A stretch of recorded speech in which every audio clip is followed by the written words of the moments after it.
भजन संहिता 18:3।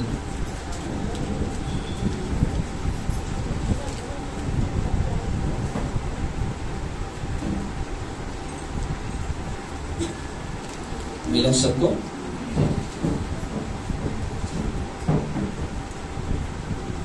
यहाँ पे लिखा हुआ है 18:3 में, मैं यहोवा को जो स्तुति के योग्य है पुकारूंगा, इस प्रकार मैं अपने शत्रुओं से बचाया जाऊंगा।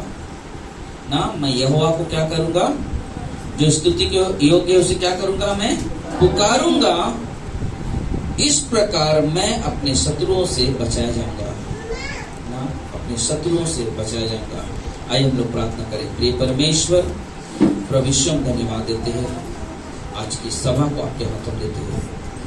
प्रभु जी, आप हम सबकी मदद करें, हमारे ध्यान हमारे मन आपकी तरफ लगे हो। प्रभु जी, आपके वचन की तरफ लगे हो, ताकि हम आपके वचन में आनंद मना सके। प्रभु जी, ये हमारी विनती, हमारी प्रार्थना है।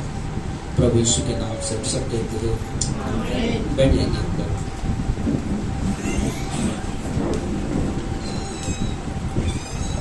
आज का जो संदेश का जो शीर्षक है, मेरी आवाज परमेश्वर के दिल की धड़कन है। मेरी आवाज, ना हर एक विश्वासी बोल सकते कि मेरी आवाज परमेश्वर के दिल की धड़कन है। ना, मेरी आवाज मेरे परमेश्वर के दिल की धड़कन है। ना, एक छोटी सी मैं आपको एक उदाहरण के द्वारा बताना चाहता हूँ। ना, अगर सोचो, सुनील भाई हैं, इनके बच्चे हैं यहाँ पे, अनुग्रह का इधर है। समझो कोई अनुग्रह को मार रहा है और सुनील भाई वहां से देख रहे हैं। मैटर नहीं बता रहा, मैटर कुछ भी होने दो, कोई मार रहा है उनको, अनुग्रह को, और वो देख रहे हैं। उनके मन में क्या विचार चलता होगा? दर्द होता है, तकलीफ होती है, क्यों मेरे बच्चे को मार रहे है ना? क्यों? क्योंकि वो क्या है? उनके पिता है। और जब बच्चे दुख में होते हैं तो पिता को कभी अच्छा नहीं लगता है। और उनकी आहट जो होती है, यानी कि उनके जो रोने की आवाज होती है, तड़प की जो आवाज होती है, वो उनके कानों तक पहुंचती है और उनके अंदर बचाव करने के कदम बढ़ते हैं आगे। ना, बचाव करने के कदम बढ़ते हैं आगे। जब हम लोग देखते हैं कि जब ये वचन जब दाऊद राजा लिखता है भजन संहिता 18:3 कि मैं यहोवा को जो स्तुति की योग्य है पुकारूंगा, इस प्रकार मैं अपने शत्रुओं से बचाया जाऊंगा। पता नहीं, जब हम दूसरा शमूएल की किताब को जब हम देखते हैं 22 अध्याय में और 1 से 51 तक, हम वहां पे देखते हैं कि किस तरह से शत्रुओं के द्वारा बचाया गया, किस तरह से उस दुश्मनों से बचाया गया, कैसी उसकी सुरक्षा हुई। बोलते इन सारे चीज का जिक्र करता है दाऊद राजा। वैसे ही निर्गमन के किताब में जब हम देखते हैं 2 अध्याय में और 23 वचन में, तो बोलते कि वहां पे लिखा हुआ है कि बहुत दिनों के बीतने पर मिस्र का राजा मर गया और इजरायली कठिन सेवा के कारण लंबी लंबी सांस लेकर आहें भरने लगे और पुकार उठे, और उनकी दुहाई जो कठिन सेवा के कारण हुई वह परमेश्वर तक पहुंची। और परमेश्वर ने उनका कहराना, यानी कि उनका दर्द सुनकर अपनी वाचा को जो उसने अब्राहम और इसहाक और याकूब के परमेश्वर से बांधी थी, स्मरण किया, यानी कि याद किया, और परमेश्वर ने इजरायलियों पर दृष्टि करके उन पर चित्त लगाया। बता, जब परमेश्वर की प्रजा जिसे परमेश्वर ने चुना है, जब उनके ऊपर कोई परेशानी, जब कोई दुख आते हैं, तो बता कि परमेश्वर की नजर उनकी तरफ आती है। बोलते अगर कोई बीमारी से जूझ रहा है और उसके अंदर एक तड़प उठती है और परमेश्वर सुनता है। जब आप किसी के लिए एक गंभीरता के साथ प्रार्थना करते हो, उस प्रार्थना का उत्तर मिलता है, क्योंकि आप क्या करते हो, किसी के दुख को स्मरण करते हो, याद करते हो और उसके लिए प्रार्थना करना शुरू कर देते हो। ये कुछ दिन पहला कंचन की बहन की बेटी दिल्ली में, वो बहुत ही, उनके लोग बहुत डर गए, रो रहे थे और एकदम ऐसा था कि ना बहुत ही ज्यादा तकलीफ में है, बहुत ज्यादा तकलीफ में है। और उस समय कंचन ने कॉन्फ्रेंस में कॉल लगाया तो उन्होंने कहा कि ना वो बहुत इमोशनल होकर उनकी बहन बात कर रही थी कि ना बहुत ही डेंजर उसका कंडीशन है, ना चुप नहीं हो रही, रोई जा रही है। और उसके बाद जैसे ही प्रार्थना हुआ, मुझे वो नहीं मालूम कब हुआ, लेकिन वो कंचन ने बताया कि 5 मिनट में वो ठीक हो गए। हालेलुया, 5 मिनट में वो ठीक हो गए। बाद में कंचन को फोन करके बहन बोलती, अरे पास्टर तो मेरे लिए भगवान के जैसा है। हम लोग टेंशन में थे, हम लोग सोच रहे थे, रो रहे थे, यानी कि रोने की जैसा हालत हो गई थी कि 2.5 साल की बच्ची उसको लेकर तड़प गए। और परमेश्वर क्या किया, उसी वक्त प्रार्थना सुनी। मालूम है, परमेश्वर का हृदय जो है ना, पत्थर का हृदय नहीं है, परमेश्वर का हृदय मांस का हृदय है, जिसमें वो एहसास करता है, हमारी पुकार को एहसास करता है। जब आप पुकारते हो तो उसे मालूम पड़ता है कोई मुझे पुकार रहा है। जैसे आप रोड पे जा रहे हो ना, आपका पिताजी ने आवाज दिया, क्या हो गया, तुरंत घूमेंगे, क्यों, नहीं पिताजी मुझे याद कर। वैसे ही अगर बेटा किसी तकलीफ में होता तो पिता उसकी तरफ देखता है, वैसे ही पिता उसकी तरफ देखता है। और इसलिए जब हम प्रभु यीशु के पास आते हैं, बोलते इस परमेश्वर में इतनी सामर्थ है, ना तो किसी ताबीज की जरूरत पड़ती है, ना तो किसी बंधन की जरूरत पड़ती है, क्योंकि हम जब प्रभु यीशु के पास आते हैं तो प्रभु यीशु अपने लहू से हमें ढांकते हैं, क्योंकि वो हमारी पुकार को समझते हैं, सुनते हैं, हमारे दर्द से हमें छुटकारा देते हैं। और यही नहीं, पता कितना बड़ा भी अपने आप में तांत्रिक होगा, कहेगा कि ना मैं इसको करके मैं इसको भ्रम में डाल दूंगा, वो उसका एक बात भी बाका नहीं कर सकता, क्योंकि हमारा परमेश्वर जीवित परमेश्वर है। हालेलुया। और इसलिए जब इस्राएल के लोग जब उस तकलीफ में जूझ रहे थे, परमेश्वर ने उसकी तरफ अपने कान लगाया, ताकि मैं याद करूंगा वो वाचा जो मैंने अब्राहम, इसहाक और याकूब से वादी थी।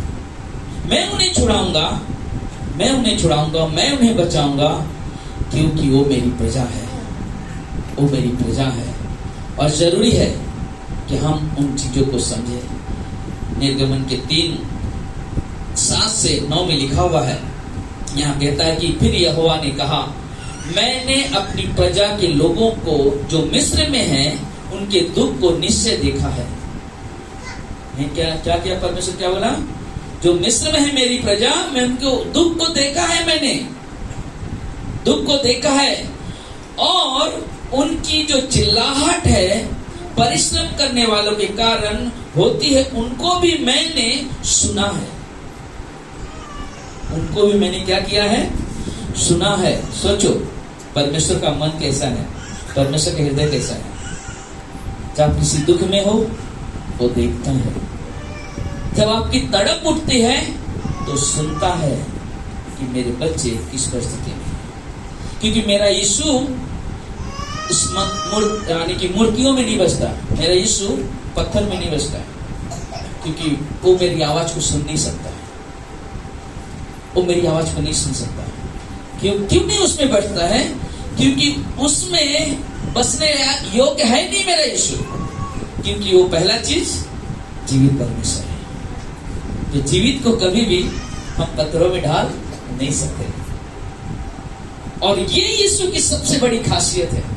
और इसलिए यीशु जीवित है, इसलिए वो क्या करता है, हमारे दुखों की तरफ हमारे तरफ ध्यान देता है, और जब हमारे दुख जब बढ़ते हैं, चिल्लाहट होती है, तो उसकी तरफ वो क्या करता है, कान लगाता है। और यहाँ पे आगे कहता है 8 वचन में,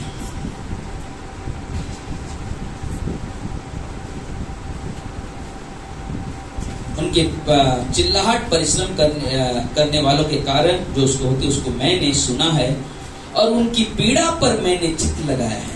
इसलिए अब मैं उतर आया हूं कि उन्हें मिस्रियों के वश से छुड़ाऊं और उस देश में चिल्लाकर एक अच्छे और बड़े देश में निकालकर एक अच्छे और बड़े देश में जिसमें दूध और मधु की धाराएं बहती है, अर्थात कनानी, हित्तियों, अमोरियों, परिचियों, हिब्बियों और यबूसी लोगों के स्थान में पहुंचाऊं। इसलिए अब सुन इस्राएलियों की चिल्लाहट मुझे सुनाई पड़ी है और मिस्र का उन पर अंधेर करना भी मुझे दिखाई पड़ा है। इसलिए मैं तुझे फिरौन के पास से भेजता हूँ। मूसा को कहता है जा, आप तुझे मैं फिरौन के पास भेजूंगा। जो लोग तुझे सता रहे हैं, मैं एक व्यक्ति को चुनाऊं, मूसा को बोलता है मैं चुनाऊं, तू जाएगा उनके पास, तू जाकर उन पर क्या करेगा। मूसा ने बोलता कि मैं वहां पे जाकर क्या करूंगा, वो लोग मेरी सुनने वाले नहीं है, मैं उनसे जाके करूंगा क्या उनके पास। बोला ऐसा मत सोच, मैं बताऊंगा तुझे क्या करना। कहता क्या है 11 में, पर तो मूसा ने परमेश्वर से कहा मैं कौन हूं जो फिरौन के पास जाऊं, इस्राएलियों को मिस्र से निकाल ले आऊं। उसने कहा, परमेश्वर ने कहा निश्चय मैं तेरे संग हूं। पहला चीज कि जब तू जाएगा मैं तेरे संग हूं, और इस बात का कि तेरा भेजने वाला मैं हूं। तेरे संग हूं और तुझे भेजने वाला मैं हूं। तेरे लिए यह चिन्ह होगा कि जब तू उन लोगों को मिस्र से निकाल चुका तब तुम उसी पहाड़ पर परमेश्वर की क्या करोगे, उपासना करोगे। परमेश्वर जब दुख से हमें बाहर निकालता है तो परमेश्वर बोलता है कि तुम मेरी आराधना करो, तुम मेरी स्तुति करो। मैं तुम्हें यहाँ पे इसलिए चुन के लाया हूँ, इसलिए मैं तुम्हें निकाल कर लाया हूँ कि तुम मेरी आराधना करो, तुम मेरी प्रशंसा करो। बहुत सारे लोग सोचते हैं कि प्रशंसा जब आनंद हो तब तो प्रशंसा करे। आनंद है, सबसे बड़ा आनंद एक विश्वासी के लिए वो है कि वो बेशक दुख में जी रहा है, बाइबल कहता है उसके दुख को इससे एहसास नहीं होने दूंगा, क्योंकि मैं दुख में उसके संग रहूंगा, मैं उसकी ताकत बनूंगा, मैं उसकी सामर्थ बनूंगा। इसलिए कभी उधर मत देखो, कोई भी पीछे मत देखो, सब इधर देखो, ठीक है। मैं उसे छुड़ाऊंगा क्योंकि वो मेरे नाम को जानता है, वो मुझे पहचानता है, मेरे वचन को मानता है, मेरा आदर करता है, इसलिए मैं उसको छुड़ाऊंगा। इस दुख में मैं उसकी ढाल बनूंगा, मैं उसकी ताकत बनूंगा, क्योंकि वो मेरा चुना हुआ व्यक्ति है, वो मेरा चुना हुआ व्यक्ति है। और परमेश्वर जो चुने हुए व्यक्तियों से क्या करता है, अपनी महिमा लेता है। 16-17 वचन कहता है, इसलिए अब जाकर इस्राएलियों पुरनियों को इकट्ठा कर और उनसे कह, तुम्हारे पिता अब्राहम, इसहाक और याकूब के परमेश्वर यहोवा ने मुझे दर्शन देकर कहा कि मैंने तुझ पर और तुमसे जो बर्ताव मिस्र में किया जाता है उस पर मैंने चित्त लगाया। आप कहा कि तू जाएगा उनसे बोलेगा कि जो तेरे जीवन में जो दुख तकलीफें चल रही है मैंने वहां से देखा है, मैंने चित्त लगा देखा कि तुम लोग कितना तकलीफ में हो, कितनी परेशानी में चल रहे हो। 17 में कहता और मैंने ठान लिया है कि तुमको मिस्र के दुखों में से निकाल कर कनानी, हित्ती, एमोरी, परिची, हिब्बी और यबूसी लोगों के देश में ले चलूंगा, जो देश मैंने तुम्हें दूध और मधु की धारा बहती हुई मिलेगा। हालेलुया। परमेश्वर कहता उस जगह पे लेके जाऊंगा जो तुमको लगता ना कि एक दिन कभी नहीं आ सकता, परमेश्वर कहता मैं लेके चलूंगा। और परमेश्वर सचमुच उनके दुख प्रतिष्ठा को वहां से निकालता है, वहां से निकालता है और लोग परमेश्वर की महिमा करने लगते हैं, वो परमेश्वर की आराधना करने लगते हैं, क्योंकि उनके जीवन में उन्होंने देखा मेरी चिल्लाहट मेरा परमेश्वर सुनता है, मेरी चिल्लाहट परमेश्वर सुनता है। भजन संहिता 66:90 में आने की 66:19 में लिखा है, परमेश्वर ने तो सुना है, मेरी प्रार्थना की ओर ध्यान लगाया है। मेरी चिल्लाहट को परमेश्वर ने सुना है, मेरी प्रार्थना की ओर मेरे परमेश्वर ने ध्यान दिया है, इसलिए आज मैं आनंद मना रहा हूं। इसलिए मैं उसकी स्तुति कर रहा हूं कि वो मेरी प्रार्थनाओं को हमेशा सुनता है, हमेशा सुनता है, हमेशा सुनता है। एक व्यक्ति है यहाँ दिलीप बैठे, उनके मौसा जी के भाई हैं। वो बहुत पहले का बीमार लगा हुआ था, ब्लड जम गया उनके भेजे में और बहुत ही क्रिटिकल कंडीशन था। और पिछले संडे भी वो बोले कि सुबह से कुछ बात नहीं करे, कुछ नहीं करे, बहुत सब लोग पूरा परिवार निराश है, पास्टर जी प्रार्थना करो उनके लिए। लेकिन हमने देखा जिस दिन पहली बार उनसे बातें की, और लोग बहुत हॉस्पिटल घूमे। आज इस समय में एक हॉस्पिटल में एडमिट है वो व्यक्ति, और एक कलीसिया के सारे लोग मिलकर प्रार्थना कर रहे थे, सारे लोग मिलकर प्रार्थना कर रहे थे। डॉक्टर बोला कि अब हमारे पास उम्मीद है कि ये व्यक्ति बचेगा। हालेलुया।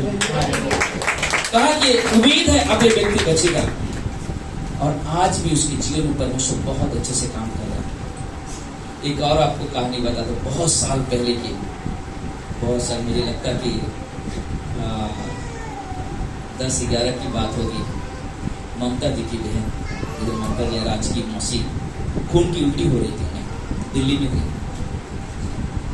खून की उल्टी हो रही थी। और उनके घर ऐसे में आया था, रोते हुए आए, और मैं संजू के घर में बैठा हुआ था यहाँ पे जंगल में। उन्होंने कहा कि मेरी बहन का हालत बहुत खराब है, और रोते हुए उन्होंने आई वहाँ पे।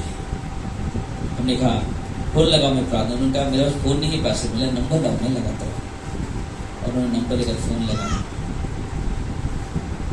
वो कंडीशन कभी भुलाया नहीं जा सकता।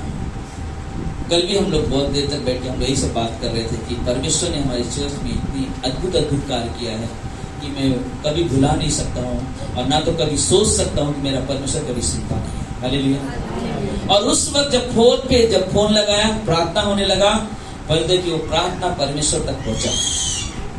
कहाँ पे? परमेश्वर स्वर्ग में है, लेकिन वहां तक उस आवाज को पहुंचा। फोन पे हम बॉम्बे में हैं, वो दिल्ली में है, परमेश्वर स्वर्ग में है।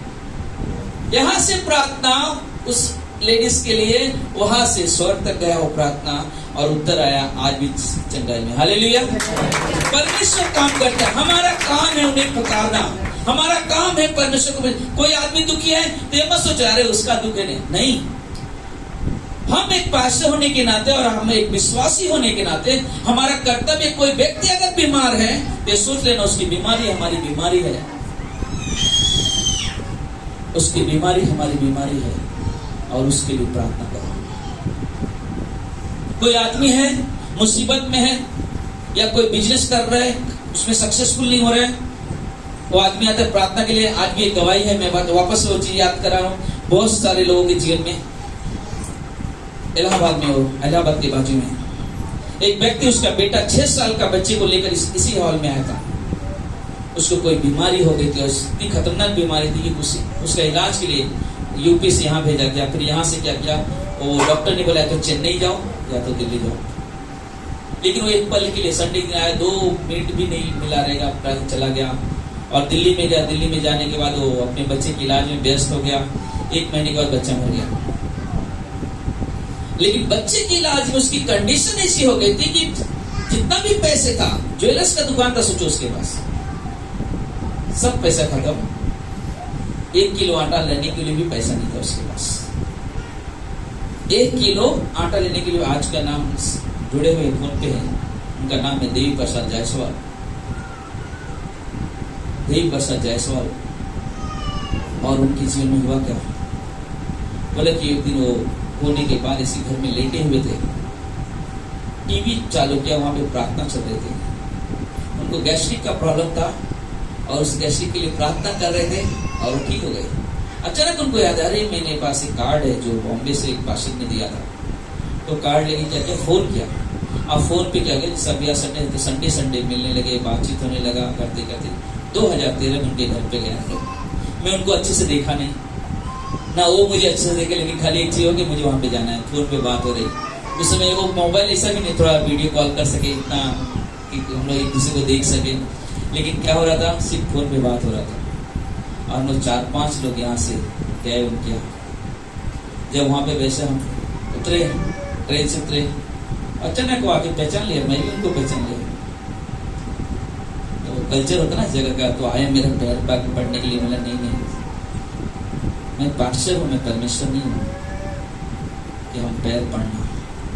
हमारा परमेश्वर गले लगाना सिखाता है।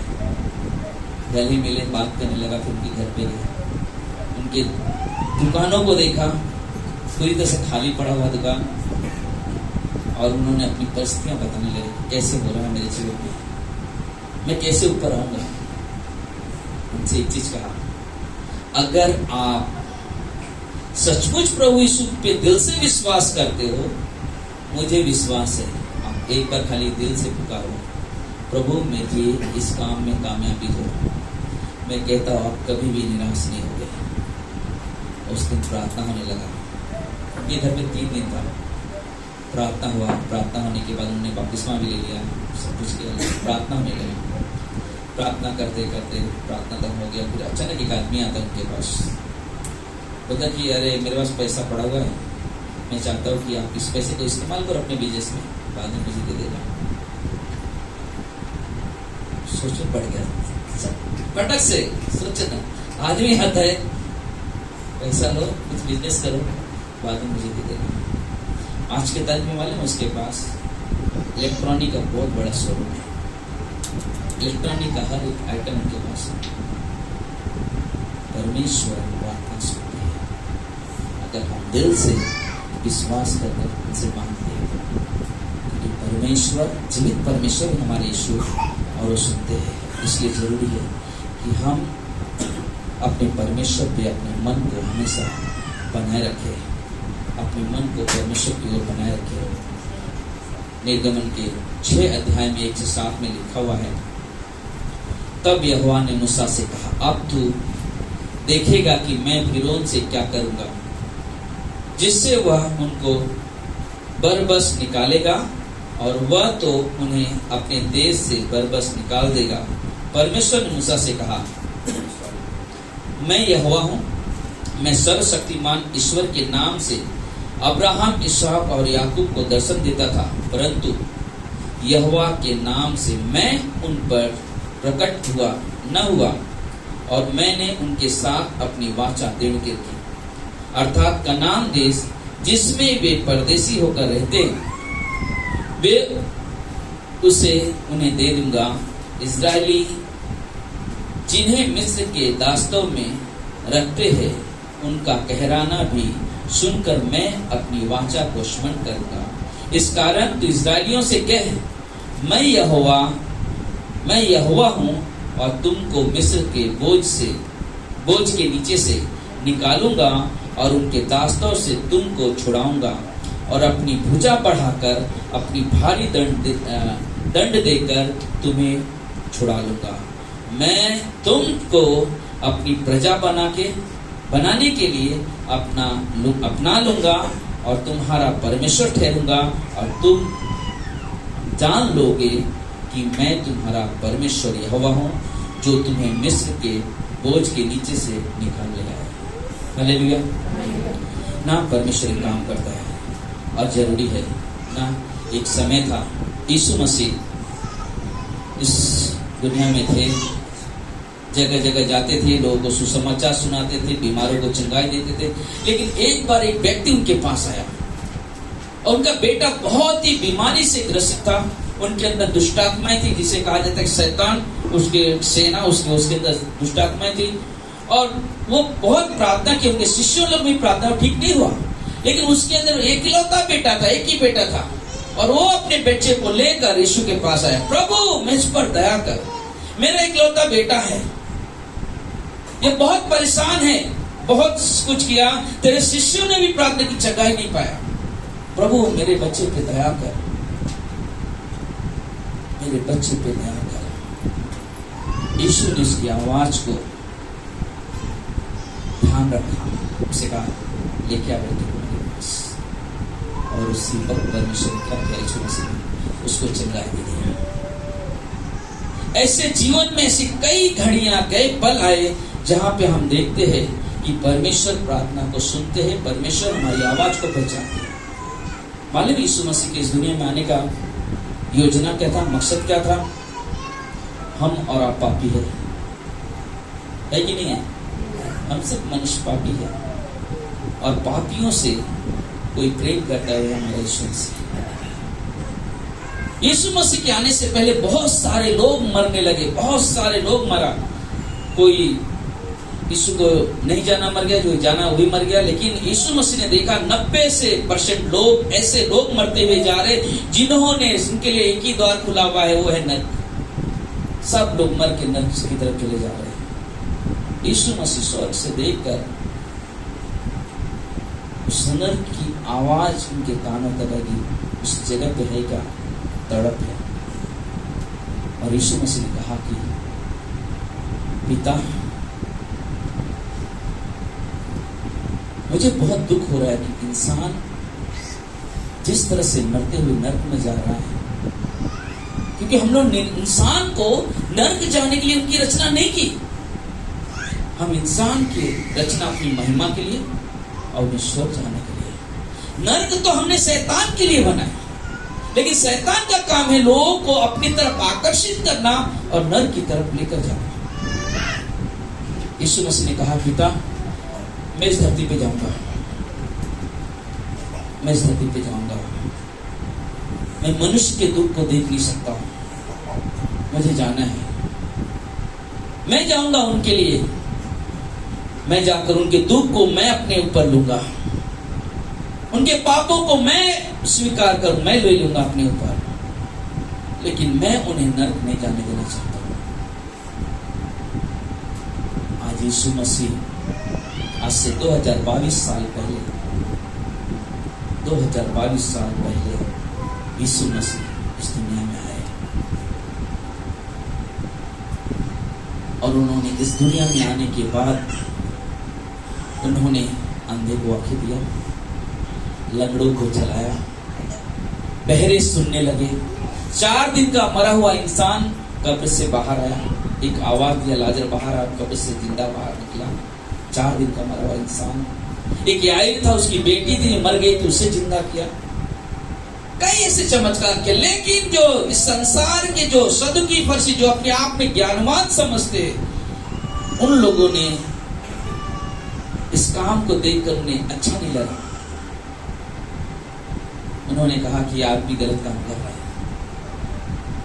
अब तो सब लोग हमारे पास नहीं आएंगे, सब लोग यीशु के पास आएंगे।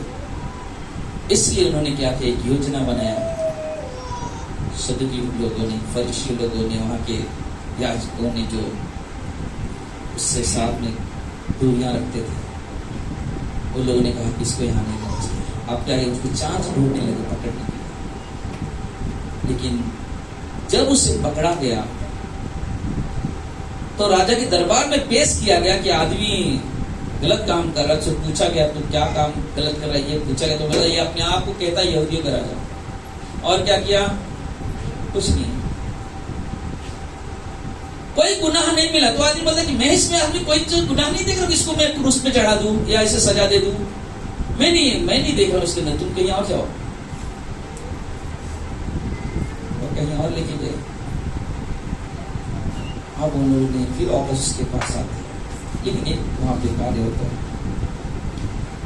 बोलते कि इस आदमी को कुछ नहीं मिला, तो इसको क्या किया कि बोलते कि उनके प्रथा में नियम होते थे कि एक काम कर सकते हैं, एक गुनहगार अंदर है और एक आदमी है, तुम्हारे लिए क्या करे, इस यीशु को छोड़ दिया जाए या वो बरअब्बा को जो मर्डर किया हुआ इंसान है उसको छोड़ दिया जाए।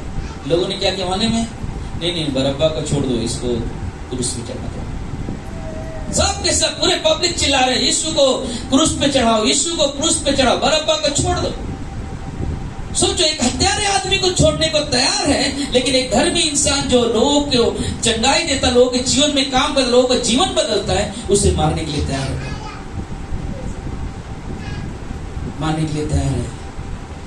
और लोगों ने उनकी बातों को सुनकर, सारी पब्लिक की बातें सुनकर क्या किया, बरअब्बा को छोड़ दिया। जैसे ही छोड़ा, उसे एक आदमी को मार दिया उधर, लेकिन उसके ऊपर कुछ कार्रवाई नहीं हो सकती क्योंकि उसे ऑलरेडी छोड़ दिया गया। यीशु को लोगों ने लेकर गए, उसे कोड़े मारे गए। यशायाह के 53 के अध्याय में लिखा हुआ है कि यीशु के ऊपर जो कोड़े मारे गए हमारे पाप के लिए, कोड़े मारे गए, खून बहाया हमारे पाप के लिए, ताकि हम उस पाप से जो जन्म से हमारे अंदर से हम बच सके। और उसे लोगों ने मार के क्रूस पे टांग दिया। क्रूस पे यीशु मसीह है, लोग उसके देख के मजाक, और एक साइड में चोर डाकू लुट रहा है, दूसरे साइड में दूसरा चोर डाकू लुट रहा है, बीच में यीशु मसीह। एक कहता है, अरे तू तो भविष्यवक्त है, तू तो परमेश्वर का पुत्र है, खुद भी उधर बचा ले, अपने आप को हमें भी बचा ले। सब उसकी मजाक उड़ा रहे। लेकिन एक चोर कहता है, तू ऐसा मत बोल दूसरे चोर को, हम लोग तो अपने गुनाहों की सजा भुगत रहे हैं, लेकिन ये आदमी जो टंगा हुआ है, इसने तो कोई गुनाह किया नहीं किया, फिर भी सजा भुगत रहा है। वो आदमी क्या कहता है? यीशु कहता है, प्रभु तू मुझे अपने राज्य में स्वीकार भी कर। क्या कहा यीशु ने? सुन, आज ही की रात तू मेरे साथ कहाँ होगा? एक शब्द, एक विश्वास के शब्द उसकी यीशु के कानों तक पहुंची। यीशु ने कहा, तू आज ही मेरे साथ स्वर्ग लोक में होगा। और यीशु के मुंह से एक शब्द निकला। सोचो, सब लोग ने मारा, उसे टांग दे, लेकिन यीशु मसीह क्या कहता है? प्रार्थना करता है, हे पिता, ये लोग नहीं जानते क्या करते हैं, इन्हें क्षमा कर। हम क्यों कहते यीशु हमारा परमेश्वर है? क्योंकि वो गुनहगारों को क्षमा करने की क्षमता है। बहुत सारे लोग बोलते कि आदमी गुनाह के उसको फांसी चढ़ा दो या उसको मार डालो। अगर कोई आदमी गुनाह कर दे, उसको मार दोगे तो क्या सुधर जाएगा? हाँ?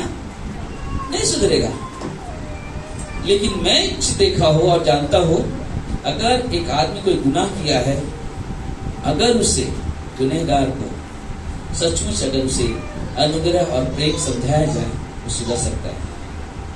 2006 की बात है, आर्थर रोड जेल में मैं गया और हम लोग पूरी टीम गए थे वहां पे प्रचार करने के लिए। लड़का था 19-20 साल का, उसने हाफ मर्डर किया हुआ था। हाफ मर्डर किया हुआ था। जब भी जज के पास जाता था, मैंने नहीं किया। 3 बार हो गया, 4 बार हो गया। तीसरी टाइम होने के बाद हम लोग उस जेल में गए थे। वहां प्रचार हो रहा था कि यीशु मसीह लोगों के पाप को क्षमा करता है, क्योंकि एक पिता था, उसके 2 बेटे थे।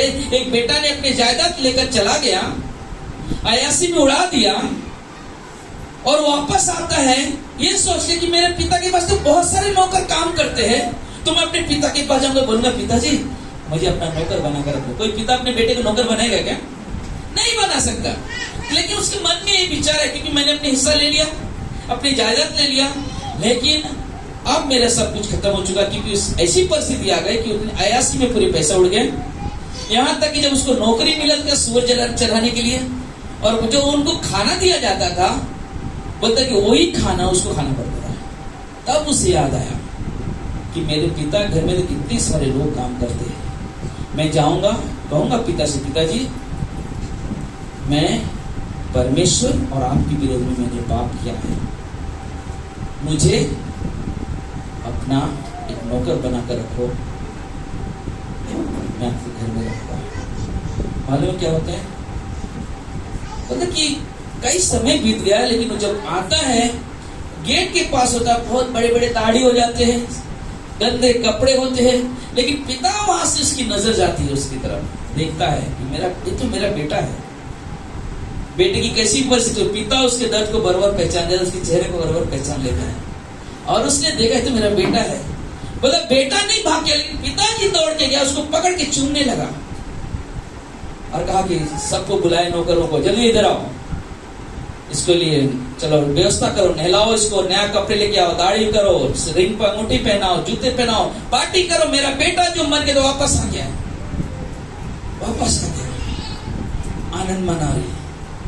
आनंद मना रहे, इसलिए वापस आ गया।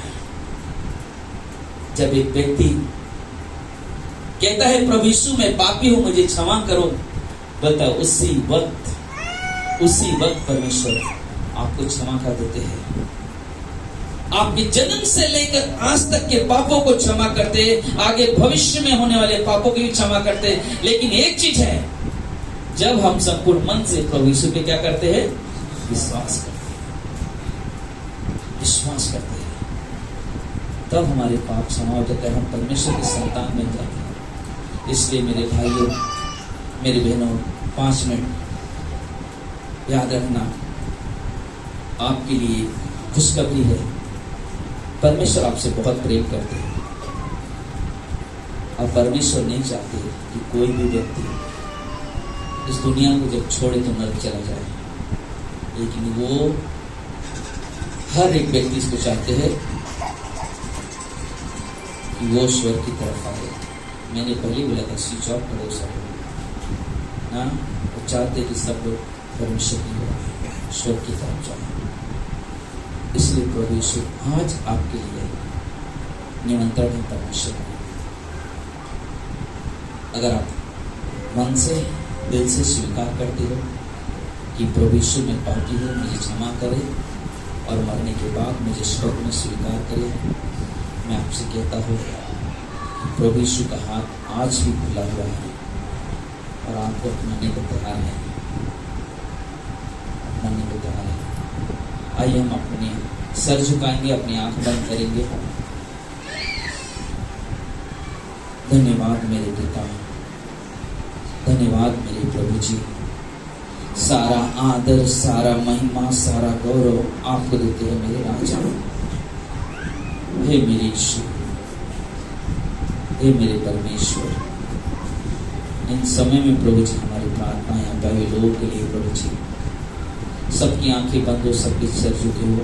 अगर आप अपने जीवन को नरक जाने से बचाना चाहते हो, आप अपने जीवन में सफलता देखना चाहते हो, तो प्रभु यीशु पे विश्वास करो। प्रभु यीशु आपके जीवन में कार्य करेंगे, आपके जीवन में एक नया जीवन उत्पन्न करेंगे और आप आनंद मनाओगे। एक छोटी सी प्रार्थना अगर आप अपने मन में करते हो कि प्रभु यीशु मैं पापी हूँ, मुझे क्षमा करे, मुझे अपना बेटा, अपनी बेटी बनाकर स्वीकार करे, जब तक जीऊं आपकी महिमा करूं और जिस दिन ये दुनिया छोड़ूं प्रभु यीशु मुझे स्वर्ग में स्वीकार करें। अगर आप इतनी सी प्रार्थना करते हो तो मैं आपको आपके लिए खुशखबरी देता हूं कि आप इस परिवार का हिस्सा और पिता स्वर्ग में जो विराजमान पिता परमेश्वर उसकी संतान बन चुके हो और परमेश्वर आपके जीवन में एक नया जीवन लाना चाहते हैं। धन्यवाद मेरे पिता, धन्यवाद मेरे प्रभु जी। आए हुए यहाँ पे सभी लोगों को प्रभु यीशु के नाम से आशीष देते हैं और कहते हैं प्रभु यीशु सभी का कल्याण हो, सभी के जीवन में कार्य हो प्रभु जी। ये हमारी प्रार्थना है प्रभु आपसे, हमारी विनती है प्रभु जी। हे मेरे ईश्वर राजा, मेरे परमेश्वर, मदद करे, सहायता करे प्रभु जी। इस वक्त जो चंगाई की प्रार्थना है प्रभु जी, हमारी प्रार्थना है कि लोग छुटकारा पाए, लोग चंगाई पाए परमेश्वर के नाम से, लोग छुटकारा पाए, प्रभु को महिमा मिले, प्रभु की बड़ाई हो। धन्यवाद मेरे पिता, धन्यवाद देते हैं राजा। आप महान परमेश्वर हो, अद्भुत परमेश्वर हो प्रभु जी। धन्यवाद देते हैं प्रभु जी, धन्यवाद परमेश्वर, धन्यवाद ईश्वर राजा।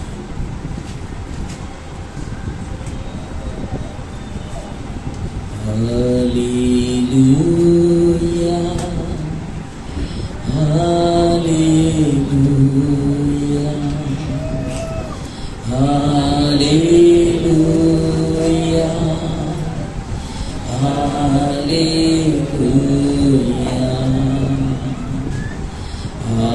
Hallelujah, hallelujah,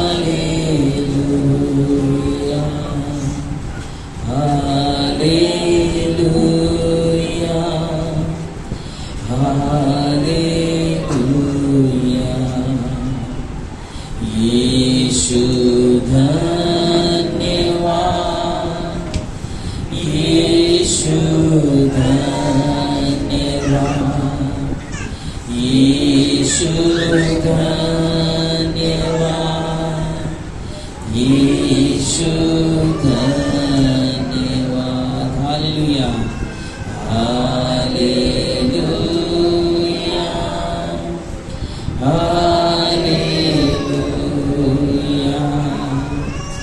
hallelujah hallelujah. जिस किसी को भी प्रार्थना की जरूरत है आप पा सकते हैं, आपके लिए प्रार्थना की जाएगी और आपके जीवन में परमेश्वर चंगाई लेकर आएंगे।